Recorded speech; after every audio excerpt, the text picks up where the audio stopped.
A few days ago, I mixed a hip-hop track by an artist named Devin Cash.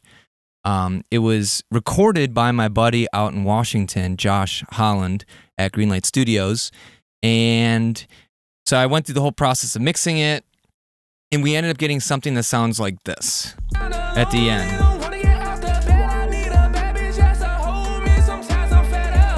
So it's a singy type track with some rapping.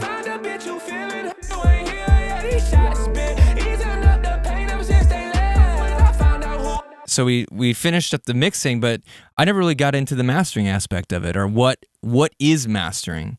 Basically, the way you can think of mastering is kind of like an insurance policy. You mix your song, you love how it's sounding, and then you take it and you'll give it to some other mastering engineer, and basically they're just doing the quality control on your album. So you send them your songs for your album, they listen to it, then they go through and process the tracks to make sure that each song sounds similar to the other one. So by doing that, when you're listening to an album, it sounds coherent. And then their other job is to make sure that they sweeten the audio so that the format will sound good regardless where it's played. A lot of times when you're mixing, especially with home studios, you mix to your small home studio environment. And when you send it to a mastering engineer, they're going to make sure that it's going to sound good if you take it out and put it in your car, or you want to listen to it on your phone or your earbuds, okay? What I'm going to be doing today is listening to it, and we're going to try to make it a little bit louder, a little bit more coherent, and gel the vocals and the beat together, and then also sweeten the audio. So we're going to try to make sure that it's going to sound the best it possibly can sound before it gets released. Okay, so I'm just going to go through my process on how we get there. Normally, the first thing I do when it comes to a track like this is we're going to get a compressor on right away on it. So this will adjust the volume depending on how much the song volume goes over a certain defined limit. So we can define the limit by threshold, and then this compressor will react and lower the volume if any audio goes over this limit. And so we have a bunch of different controls, but basically what this does is this is going to start adding a little bit of movement to the music. You don't want to put too much movement into it because you can get like seasick. Like the song can just like swell in and out. And so a lot of times you'll hear that on EDM style music for an effect, but for mastering, we want it to be a lot more transparent. We just want it to be subtle and have a little bit of movement. It could get fatiguing listening to a song when it's just like super loud constantly. You know, there's no breathing of the song. So I'm going to show you how I dial in a good compressor setting for the initial input on a mastering chain. So we're just going to enable this. This is an SSL style compressor. It just has a cool vibe to it. I usually go to this to start things off. A lot of people you can use any compressor really. It's just making sure that it's doing what you want it to do. So to start things off, usually what I suggest is making the attack as fast, or the release as fast as possible, so we can hear how the compressor responds with the attack setting. So this just tells the volume to drop down after something has exceeded that limit by 0.3 seconds or milliseconds, 1 millisecond, 3, 10, and 30 milliseconds. So I'll show you what that does. And then another thing I like to do is just have the ratio really high so we can really hear what this is doing. So high ratio, fast release, and then we dial this in. Okay, so let's change the threshold so it's really biting into the music. Okay, so now we can adjust the attack, and we're going to listen to the song and find a spot where the song is not too punchy, but it has a cool movement where the song is kind of breathing in and out.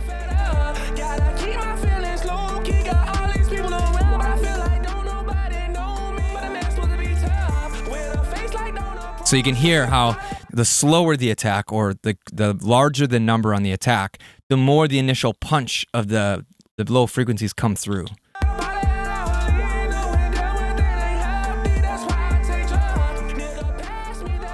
And then if we go really fast attack, it just is kind of, it's really smooth sounding, right?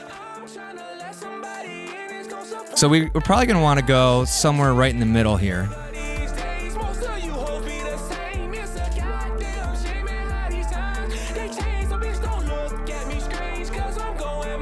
So I'm actually digging like between 3 and 10 milliseconds.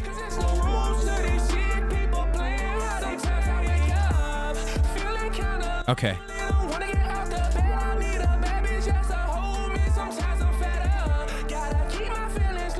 Actually, I think 1 millisecond is probably pretty good. So at this point, we have the initial punch coming through. Let's dial in the release. So the release now is how long it's going to take for the volume to go back to normal. So you'll hear when it's really short like this, the volume goes right back up really fast. So you get this like really fast movement, but you can slow it down so it has a groove if you make the release really long. So I'll show you how that works. So you hear how it kind of swells when it's at a minute or a second, 1.2 seconds. So this is kind of, let's see. So what I like to do is I'll change the release so that the song feels like it's bobbing if you were listening to it. Like if you're rocking your head to the music, you want the release to kind of mimic that. And that just enhances the groove and makes it feel more coherent. So that's probably too slow.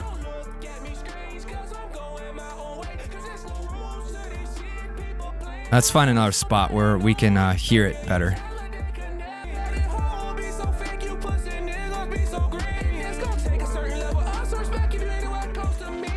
So there's a setting called auto, and this one, it has this really interesting effect where it'll make the release like several seconds long, but the initial release is different. So it has a unique feel, and a lot of times this actually sounds really good for mastering.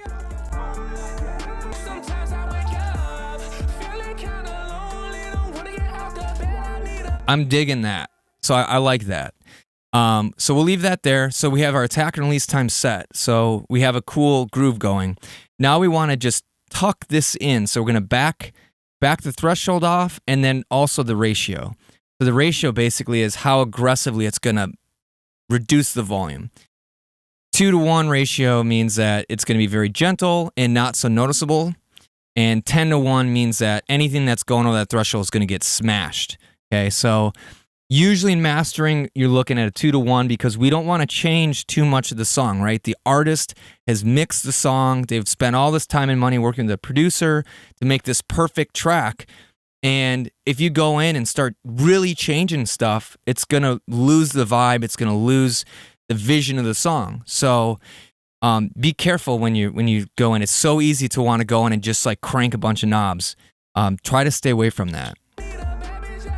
So we're going to start with 2-to-1, and now I'm just going to be really aggressive with the threshold now that we have all these set properly, and then we're going to dial it back and make it more and more subtle until we just get to the sweet spot where the music now has that vibe, that bob and that movement, but it's not noticeable, okay? We want to tighten it up, but we don't want to make it too obvious. We just want to have something there so when you take it away, it's like, oh man, the song's missing something.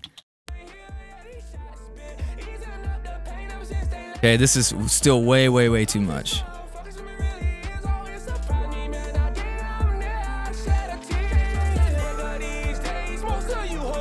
So it's gonna get louder because we've been reducing the song by like 16 dB. So I apologize if it gets really loud.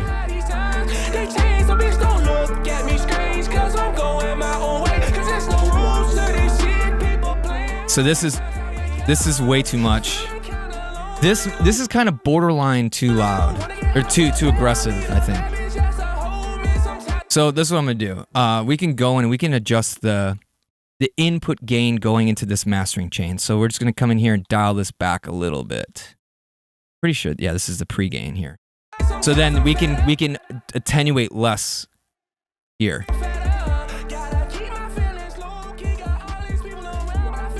And then we'll make that up here in volume. Cool. There we go. Beautiful. There. So that's got that that movement, and it's subtle. It's not too much. All right. So now that we got this thing dialed in, this movement, what I like to do is I'll try to sweeten the top end a little bit. So this, to me, this is a very modern song. Modern music has a very bright top end, but we don't want it to sound brittle. We want it to sound airy. Okay. And I love using this Waves EQ. So this is the EQ P1A. It's like just basically 2 shelves, but it has a really cool sound. And it does something in the really, really high airy frequencies that I like that's really smooth. So I have this set, so we're at 16K, and we have it really, actually it's set to sharp. We're gonna go back and forth between sharp and broad. So that's just how many frequencies are affected when we increase the volume in this really high frequency range. So let's start by putting way too much top end in, and then we'll dial it back, and then we can adjust the broad and the sharpness, and then find a spot where it just sounds like there's this, like an airiness to it, like a silkiness, without it sounding harsh or brittle. Okay, so let's crank this up. Listen to the top end, you'll hear it just open up.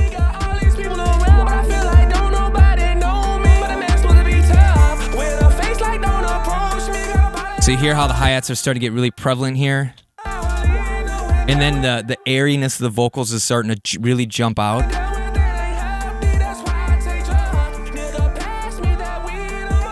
Cool. All right, so this is loud enough where we can hear it. Let's hear the difference between the sharp and the broad now. So when you're trying to compare the different settings of something, it makes the most sense to just go way really fast in one direction and really fast in another. Sometimes it's hard to hear the differences if you slowly turn a knob or something. So if you see me flipping way back and forth, that's why I'm doing it. It's just so that I can hear the difference, and it's just easier to point out what's happening.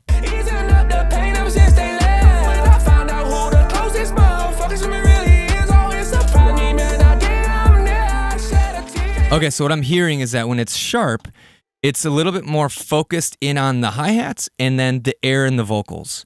So actually, we want to keep this really sharp, I think. I think probably right around here. And then we're going to dial this back to the point where we think that we can't really hear it anymore. And then we'll probably pull it back a little bit more, and then that's a perfect setting. Again, and then we'll bypass this to check to see what it's doing to the sound once we've set it.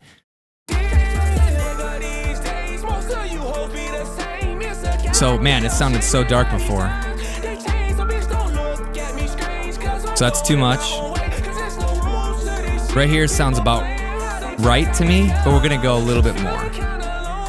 So I always like to err on the side of less is better, because what's going to happen is once we start getting towards the end of the mastering chain, the volume starts getting louder and louder and louder, and these high frequencies can build up, and they will start getting fatiguing. Okay, so let's leave that as is. All right, next on the list, I usually then go to a multi-band compressor.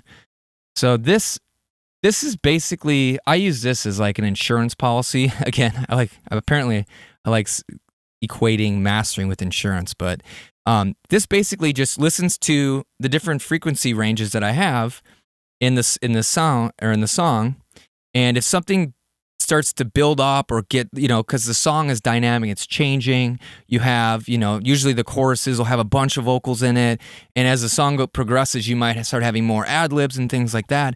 So as the song's going on, the sonic balance is changing.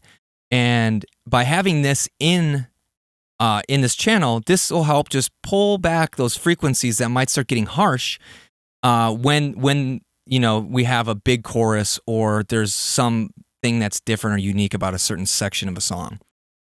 So a setting, so this again is Waves. I use a lot of Waves plugins. This is their linear phase multiband compressor. And honestly, a setting I really like is just hopping right over to this multi-opto mastering setting. It's pretty good right out the gate. So let me just bypass this so we can hear it. So when I use this, I don't really try to use it too much. So I usually just load the preset and then I'll drag down the range. So this range knob is like a threshold. So it's going to find where the frequencies are, and then we'll start attenuating based on where this is set. Okay, I don't like to change the gain or too much. Just leave that alone. Just drag the range down until it starts biting into the loud parts of the song. So we'll go to a chorus, and we'll dial this back. And the chorus is actually probably right here. Here we go. Okay. So I'll just pull this down, and you can see now the bands are starting to vibe with the music. Okay. So now we're biting in and it's starting to reduce these frequencies. So we want to be transparent. We don't want it to be obvious. So once we see that happen, let's back it off, okay? And listen to what it does to the audio. It's going to let it breathe and get a little bit brighter.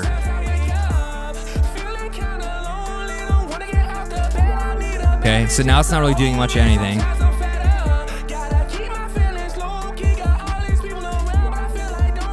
Now it just sounds like squished.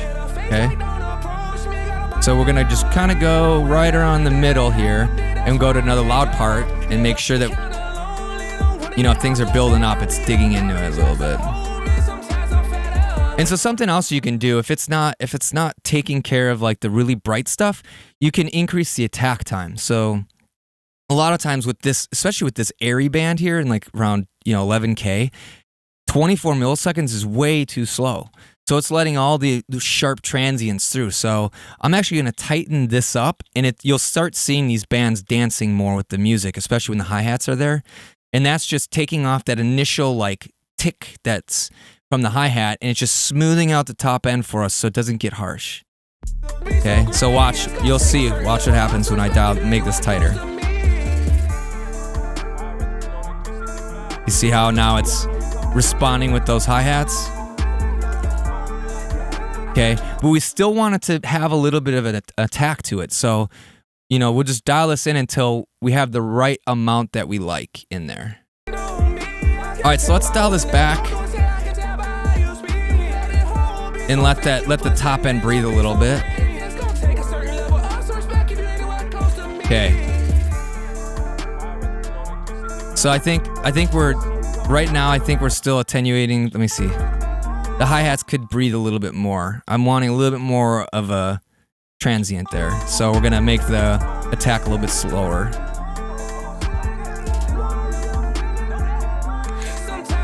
Cool. Okay. Now the next thing I like to do is try to gel and glue everything together. And again, Waves plugins are just crushing it on my mastering chain here. But this is Waves Kramer tape. This is essentially adds the vibe of like a tape machine. So back in the day, they used to track to this tape, magnetic tape, and it added a cool compression and a lot of saturation to the signal. And this is just a way to simulate that. Okay, so I'll show you what it sounds like if we go way overboard. So let's play the music. All right, so let's go. Okay, so this is way too much, right? We hear it distorting. Okay, we're gonna back this way off. Again, the name of the game of this is being subtle, okay? So this flux knob, this adds saturation. We don't wanna go too crazy. It starts sounding like bad, right? You hear the distortion? So like right here sounds like a good point because I don't really hear the distortion anymore, but we wanna go back a little bit more to be on the safe side here, okay? So what this is doing, this is like squeezing the mix together for me. You'll listen that the vocals start getting pulled into the beat, and the beat will start responding to the way the vocals are set and performed. This is something that I think is really important to a mix. Is gelling the vocals and the beat, and this is my tool of choice for that. So this is something I don't know if we're going to actually use this or not. This is called Max Bass. This is also by Waves. This is a harmonic generator, and it focuses on the bass frequencies. So sometimes when you're working with hip hop, you'll have a song that has a lot of 808s, and there's no high frequency information in those 808s. So if you don't have a sub, there's no way you're going to hear them. And what Max Bass does is it takes those 808s or like the really low frequencies and generates a higher harmonic of it so that you can hear it when you have a phone, you can hear it when you're listening on, some cheaper earbuds or something. And so this helps to make it, the subs sound better on a lo-fi type speaker. Okay, so I'll turn this on. We'll try to dial it in and see, but it could go crazy on your low end really fast. And I think the 808s, if you watch the previous live stream, there's a lot of high frequency content in that because of how the producer made the beat. So we might not need to use this, but let's just try it out and see how it sounds. Okay, so I'll ride this up so you can hear it. The bass will start getting full.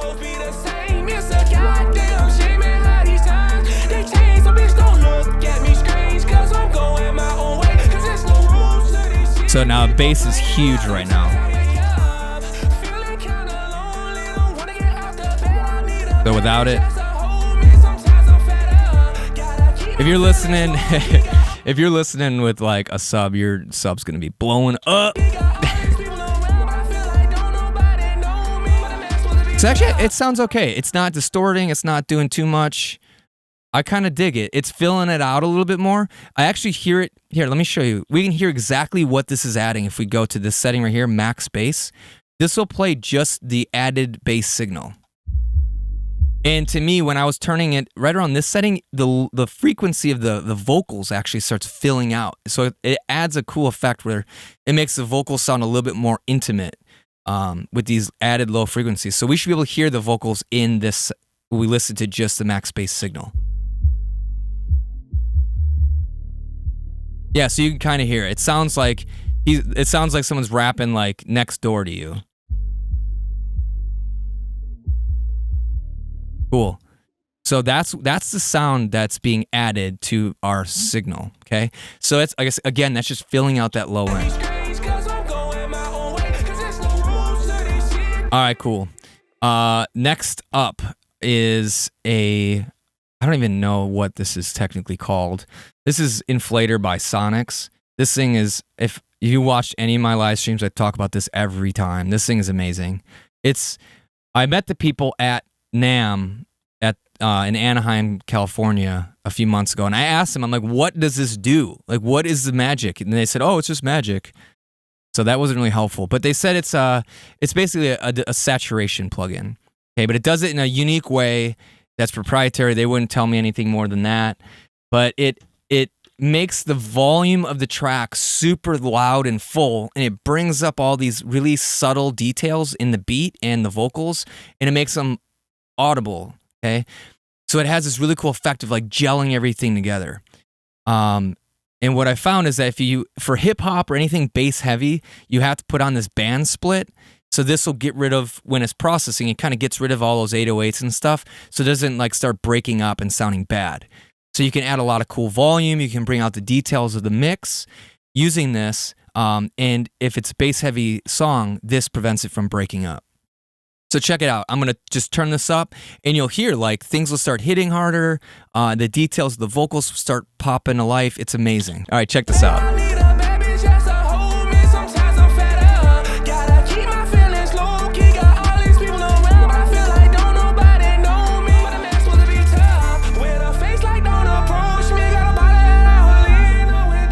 So you see, it almost like the song starts coming to life, and it's just pushing this fader up. It's not even, it's just adding this saturation, and it doesn't really sound squashed. It sounds, the kicks are still hitting hard. We're not killing off the transients or the vibes, so let's just push this up a little bit.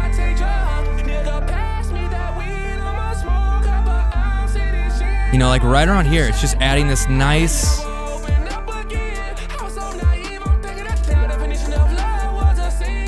So that's too much. Yeah, so right around here. It's just adding this nice fullness and volume to it. All right, so let's keep it moving. Does anybody have questions? If you do, leave them in the comments. Okay, so let's go on to the next one. I'm using an EQ at this point. And I'll just show you what I've done. So there's a few spots that I noticed where the vocals start getting a little bit bright or harsh to me. And that's right around this 1.5. I'll disable all this stuff so we can start fresh, okay? Let me play the music and I'll show you. I think the vocals get harsh and they start building up in this 1.5K region. And so we want to tuck those down a little bit. So if we listen, I'll boost. So if you're trying to find, if you hear like the vocals start sounding maybe a little bit honky or harsh, it's easy to find where that spot is by boosting your EQ curve. So you're just going to take your EQ, boost, and sweep around till you find where it starts sounding really bad, okay? And at that point, that's when you want to bring it back and then start attenuating, okay?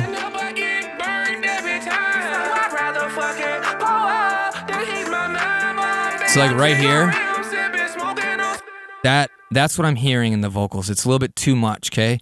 So now let's just dial this back a little bit and hear what it does to the mix. And then we can bypass it to hear it.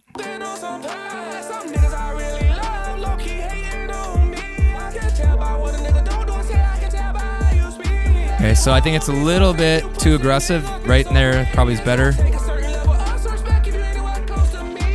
There we go. So now the vocals are kind of just sitting nicely tucked in. They're not jumping out, but they also sound a little bit darker. So now we need to do something to kind of compensate for that. So we're smoothing out the top end of the vocals. And what I kind of want to do, we did a lot earlier about, making sure that we're clamping down on those hi-hats, but I want to bring back a little bit more air to it. But I don't want it to go to the vocals because then the vocals start sounding sibilant. And then that's when it starts hurting you when they're, when you're listening to the track. So I'll do, what I like to do is I'll actually do a mid-side EQ and I'll just increase the air, the top end of the sides. So we can do that using this EQ by just changing the channel mode from left to right, going to mid-side, and then we can select just the side. So what does that mean? Normally when you have an EQ and you turn it up, it's going to affect the audio everywhere. So check this out. It's going to sound like this. So we turn this up. Okay. The vocals are louder. The hi-hats are louder. Okay. We go just to mid. Now anything that's on the sides doesn't get affected, just the stuff in the middle. So check this out.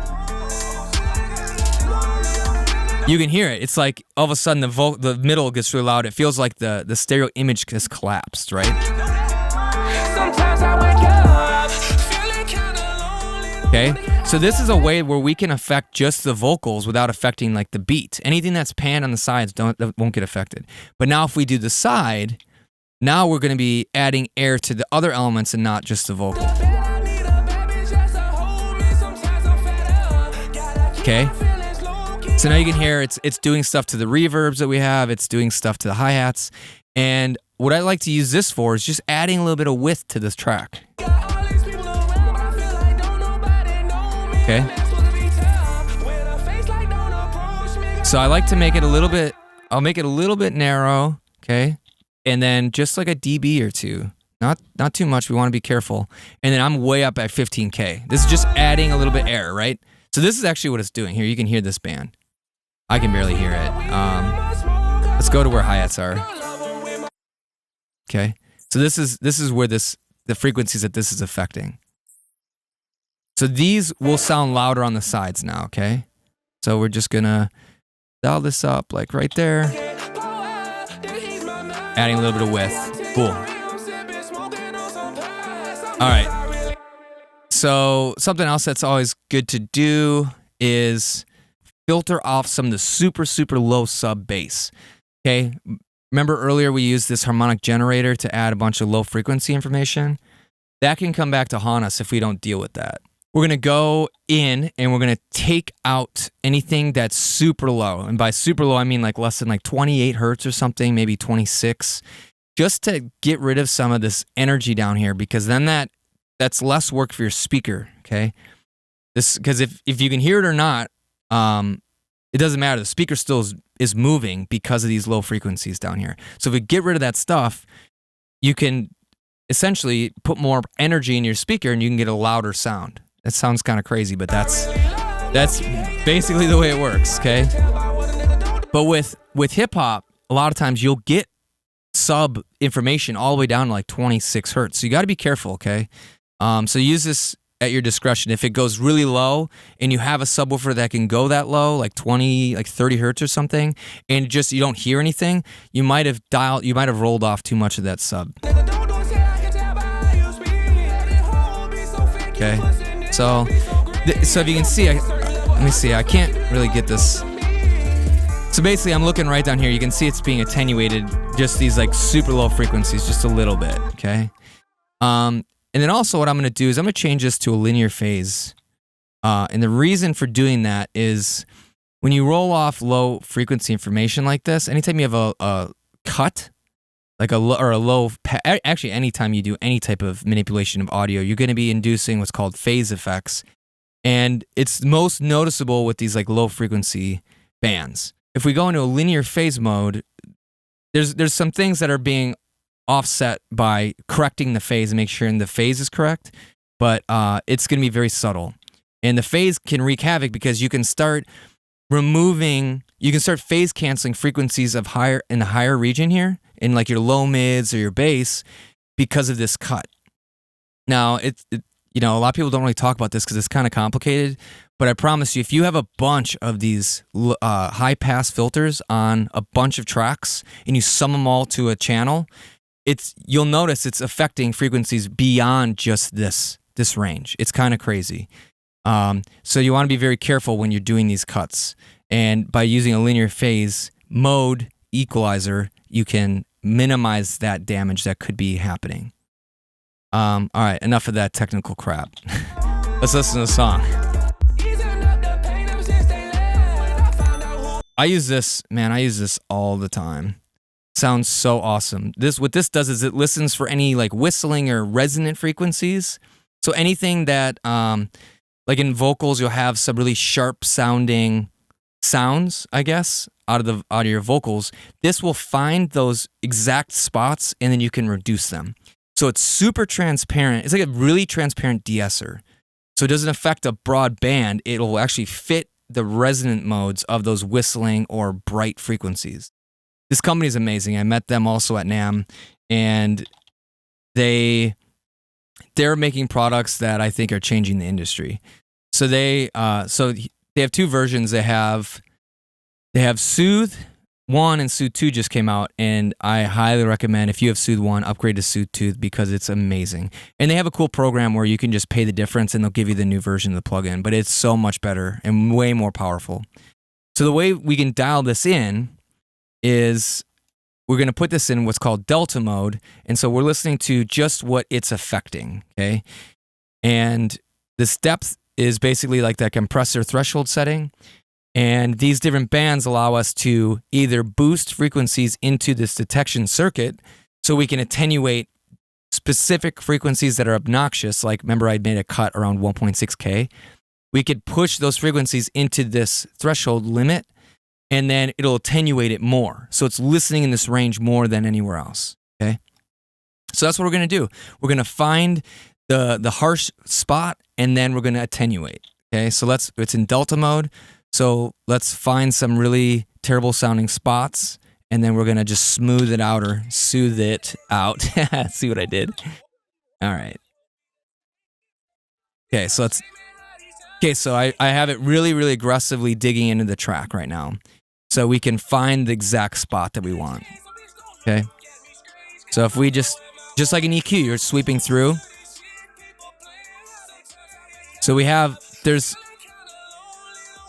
right here, there's this whistling type of frequency that keeps just lingering on the vocals. It just never really goes away. Okay, so that's the spot we're going to want to attenuate. So let's boost that a little bit. And then usually I find 2K and 1K usually can be bad too. So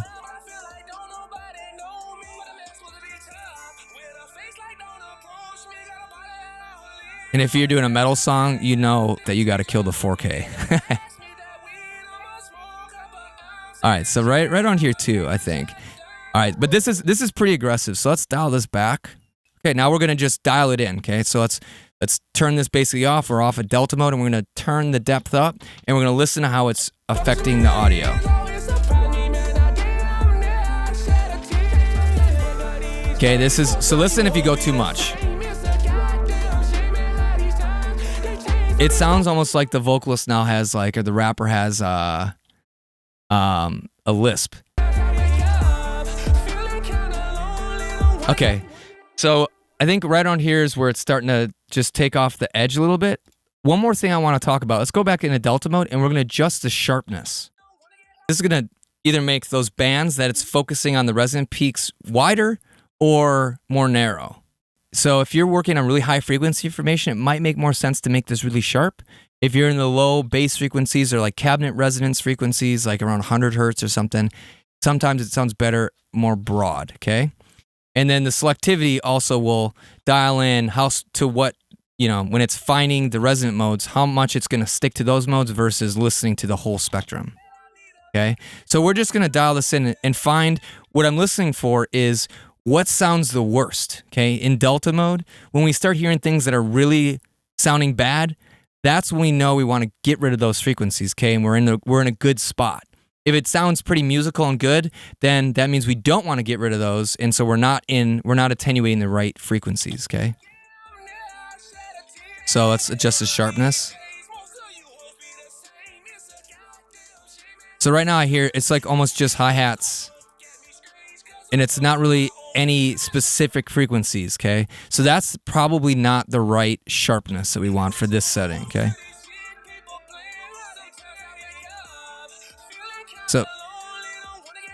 So right now we're getting into this, right in this region is where it's kind of starting to sound irritating to me. So now we're going to dial the selectivity back and forth, and that's going to hone in on the most annoying frequencies, and then we're going to just kill those off.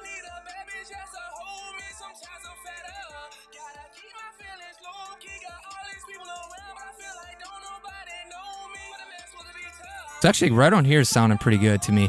There's this brittleness or this thing going on around 8K and probably around 3K, 2K in the vocal. And when I have it here, that's when it's the loudest to me. So that's where I want to focus. And there's also less hi-hats here.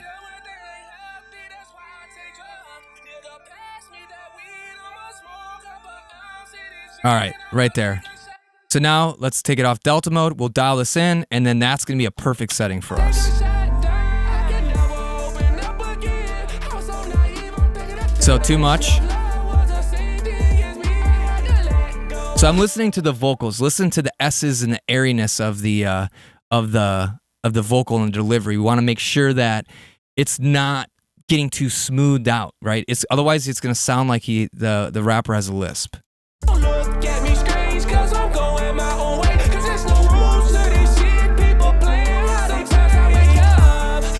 And let's just double check. We can bypass this plugin. So let's bypass it and make sure that it's not taking too much of the airiness and that nice top end away. So this, if it's gray, that means it's not engaged. If it's colorful, that means it's in.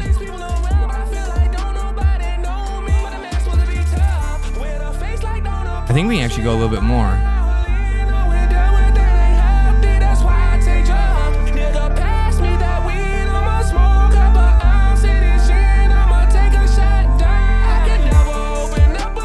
Okay, I think we can go right on here.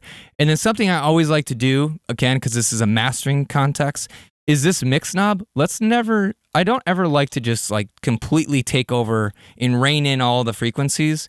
So we can dial this back so that it lets some of that initial mix through. 80% is pretty good. And I'll show you what it's doing. So it's just making it more natural. So this is too soft, I think. So like right around here, I think it's a nice balance between the two. So we're dialed in here. All right. 2 more things and then we're done with this track. Here's something I like to do sometimes. This doesn't always work on every mix because you can take too much away from the vocals. But this is called center by Waves. This basically is just 2 volume knobs. One is for the center channel and one is for the side information. So normally a lot of people I know, when they want to mix the sound wider, they'll just reach right away for like a stereo enhancer or something like that. But that does crazy stuff to the low end, it does crazy stuff. Like when you close your eyes and listen to the song, it doesn't feel real. Like if you go too much with a spatial enhancer, it sounds like the mix can get behind your head or like in your brain, and it like does weird things to me. And I'm very big on a coherent, like visual soundscape. Okay, when I close my eyes, I want to feel like Devin is right in front of me, rapping at me like I'm at a concert or something. Okay, but what this does is you can turn up the side relative to the center, so you can add in a bunch of width without it sounding crazy and fake. At the same time, when you're adding the volume to the sides, you're also making the vocal sound quieter, okay? Because usually vocals are centered. So the main vocal is going to sound like it's getting pushed back farther into the mix. So you got to be careful. So you got to be really listening to the main vocal and listening to the sides and find a perfect spot where you have a nice loud side information, so it sounds really big and wide, but the vocals still feel like they're the frontmost element, okay? Also, if you have a song, so a lot of times I'll get like metalcore songs or usually aggressive style music, and there'll be way too much side information and the vocal sounds too far back. So you can also use this tool to push the center channel up and bring the vocalist forward. So that's a pretty cool thing too. So I actually use this more than I ever thought I would. So let me just show you. If I go crazy on the sides, I'll show you what it does. Let me set this back to 0. There we go. Okay, so listen to what happens when I ride this fader up on the sides. Feel how wide it is now? Okay. But what happens is those hi-hats are getting way too bright, and they start sounding like they're getting in front of the vocal, okay? So we can go back and make some adjustments here and then make this attack a little bit faster so that we can make this wide without the stupid hi-hats getting in front of the vocalist.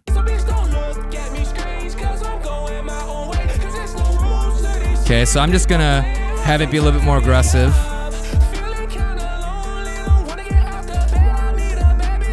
There we go.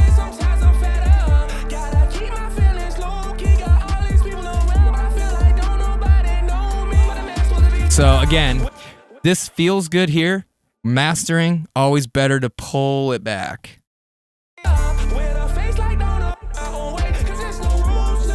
Awesome. Oh, it sounds so big. It's awesome. Love that thing.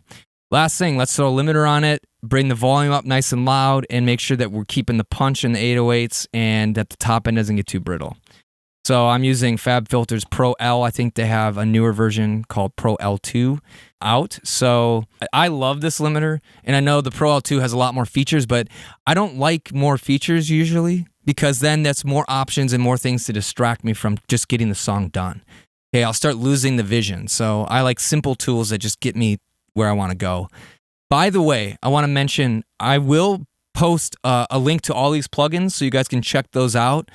If you use the link, it helps to support me. I get it's for this. You get the plugin at the same cost, but then Waze and FabFilter will actually give me like 5% or something, 1%. I forgot what it is.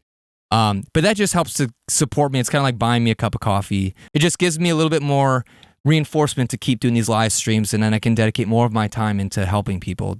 All right, let's make this loud. So these are just some generic settings that I find always sound good for hip hop, but you feel free to go through, and I would encourage you when you're mastering tracks to go through each of these different algorithms, try a bunch of different limiters, and really listen to see how it's impacting both the low end, which I find limiters vary a lot there, and 2, listen to the transients on the top, right? So that it's natural. We don't want to feel like it's just squished in the same volume the whole time. We want to have a little bit of movement there. So that's what I'm listening to when I'm turning this up. And when I start hearing things breaking up, and I start hearing like the bass falling away or the impact of the 808 go away, that's too much. So we dial it back.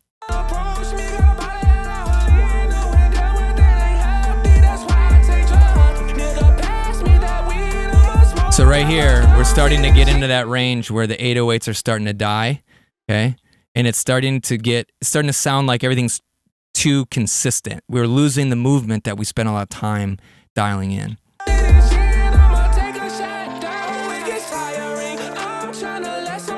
So let's go back to the loud section. That's also a good idea. When you're pulling your limiter in, go to a loud part of the song. Okay, so then you don't have to readjust it, when it gets loud. So if you go and dial this in on a quiet section and it gets loud, it's gonna go crazy. So start with the loud part. Too much.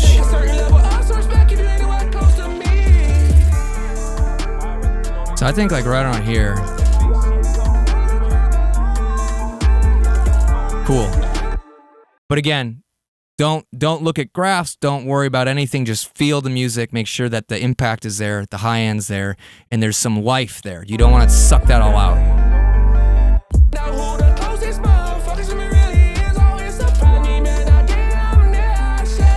So right now, I'm noticing the low end is getting a little bit unruly, so I'm going to come back here, dial this back a tiny bit, and then also in my linear multiband compressor, this guy, I'm going to dial this back a tiny bit. So actually, we're going to keep the gain high. I want the volume there, but I want it to kind of tame when it's really punching.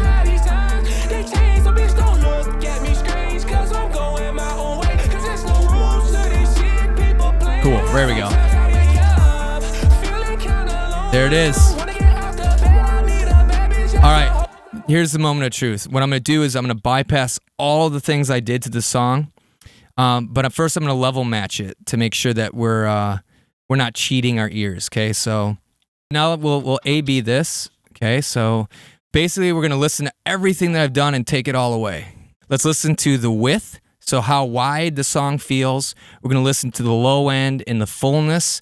And we want to make sure that there's this movement there that's not obnoxious and it's just subtly there to kind of help keep the feel of the track moving. Okay, this is it bypassed. So this is how the track came in. And then when this turns blue, all the plugins will be in so you can hear what I'm doing.